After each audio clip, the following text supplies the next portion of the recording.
제 119편.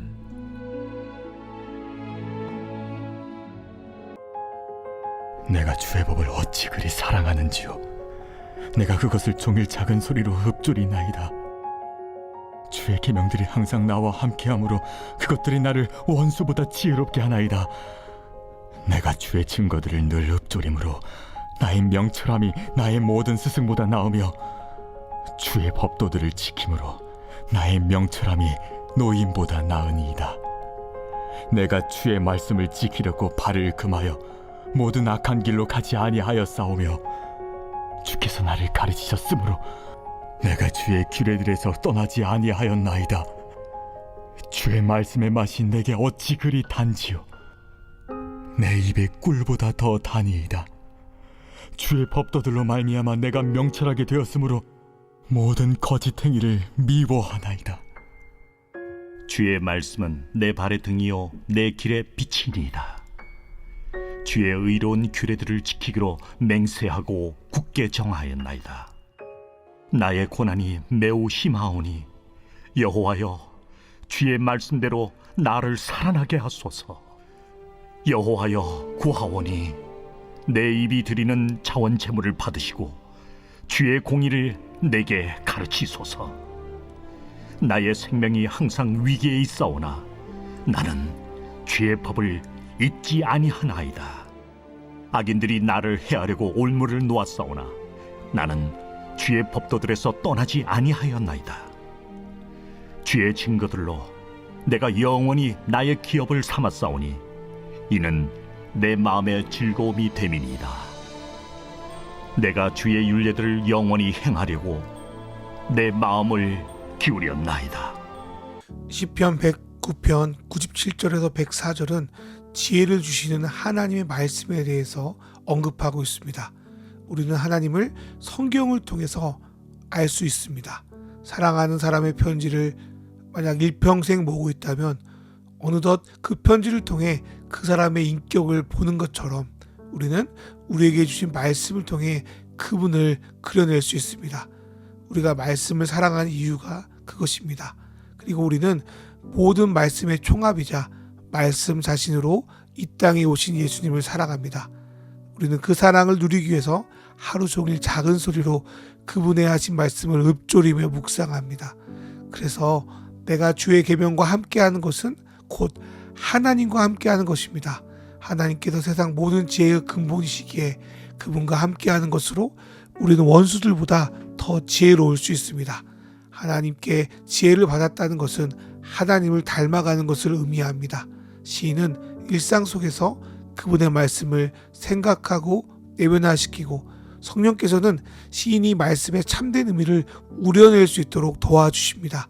그 말씀을 또 믿음으로 받아들이니 말씀의 지혜가 시인의 삶에 직접적으로 영향을 끼치게 됩니다. 그러다 보니까 99절에서 100절의 말씀처럼 점점 이제껏 살아가면서 배워왔던 모든 스승보다 하나님이 더 뛰어남을 확신하게 되고 하나님의 명철함을 닮아가게 되는 것입니다. 좋은 것을 경험한다는 것은 반대로 이전에 좋지 않았던 것을 멀리하는 것을 의미합니다. 값싸고 좋은 물건을 발견했는데 비싸게 안 좋은 것을 사는 사람은 없습니다.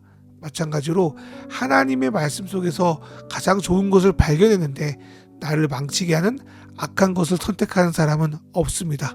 좋은 것을 발견한 시인은 101절과 102절의 말씀대로 악한 길을 쳐다보지 않고 그분의 교리를 떠나지도 않으며 104절의 말씀처럼 거짓의 행위를 자연스럽게 미워하게 됩니다. 그리고 시인은 말씀을 묵상할수록 그 말씀의 맛을 깊게 느낍니다. 그 말씀의 맛이 얼마나 좋았던지 그 당시 가장 맛있는 꿀보다 맛있다고 시인은 103절에서 고백합니다. 말씀이 달다는 것은 그 속에서 세상 어떤 것보다 뛰어나고 기쁘신 하나님을 발견했다는 것입니다. 저와 여러분의 말씀 묵상 속에 오늘 하나님의 맛을 맛보는 그런 은혜가 있기를, 그리고 말씀의 맛을 보는 영적 미각이 보다 깊어지고 확장되기를 소망합니다. 105절부터 111절은 우리의 인생의 등불이 되시는 말씀에 대해서 묵상하고 있습니다. 인생은 누구나 처음 살아봤기에 마치 어두운 터널을 더듬더듬 지나가는 것처럼 불안합니다. 그런데 내 모든 인생을 아시는 하나님이 있기에 우리는 그 말씀을 비삼아서 인생의 바른 길을 걸어갈 수 있습니다. 그러나 하나님이 인도하시는 길이라고 해서 꼭 걷기에 좋은 길만 있는 것은 아닙니다. 걷기에는 좋아도 낭떠러지가 있는 길도 있고 가파른 오르막길에도 그 끝에 정상이 있을 수 있습니다. 그렇기에 그분의 말씀을 바르게 지키기로 맹세하고 그 길을 걷는 이들에게 고난이 심할 수 있습니다. 이에 대해 예수님은 편한 넓은 문이 아니라 진리의 좁은 문으로 들어가라고 우리에게 권면하시기도 합니다. 시인은 가파른 좁은 길이지만 자칫 죽을 수도 있게 느껴지는 위협도 있지만 그 길이 하나님의 말씀이 인도하시는 옳은 길임을 믿고 나아갑니다. 그리고 그 길을 걸어가며 그 속에서도 죽지 않고 살아가게 달라고 시인은 간구합니다. 그럴 때 시인이 하나님께 드릴 것이라고는 자신의 입으로 그분의 말씀을 읊조리며 그분을 향한 신뢰와 사랑을 고백하는 것이었습니다. 그런데 하나님은 그 어느 것보다도 이런 시인의 진실한 고백을 귀하게 받아주시고 그 길을 죽지 않고 올바로 걸어갈 수 있는 방법과 능력을 그들에게 가르쳐 주십니다.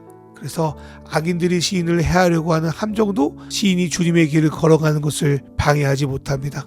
그런 일을 경험하면서 시인은 하나님께서 주시는 기업은 다른 어떤 것이 아니라 바로 말씀이라는 것을 발견합니다. 다른 것보다 말씀이 하나님이 나에게 주신 보증수표임을 발견하고 그것을 누릴 수 있게 되었을 때 비로소 시인의 마음은 즐거움으로 가득합니다. 이처럼 말씀을 통해 정말 세상의 어떤 것보다 뛰어난 즐거움을 맛보았는데 영원히 그 말씀을 따라가지 못할 이유는 없습니다. 그래서 시인은 112절에 그분의 말씀을 행하려고 마음을 쏟는다고 기록하고 있습니다. 저와 여러분도 말씀을 통해 하나님을 발견하고 그분의 지혜를 닮아 말씀이 우리의 인생을 인도하고 말씀으로 행복한 그런 삶이 되기를 소망합니다. 이 시간 주신 말씀 생각하며 기도로 나아가겠습니다.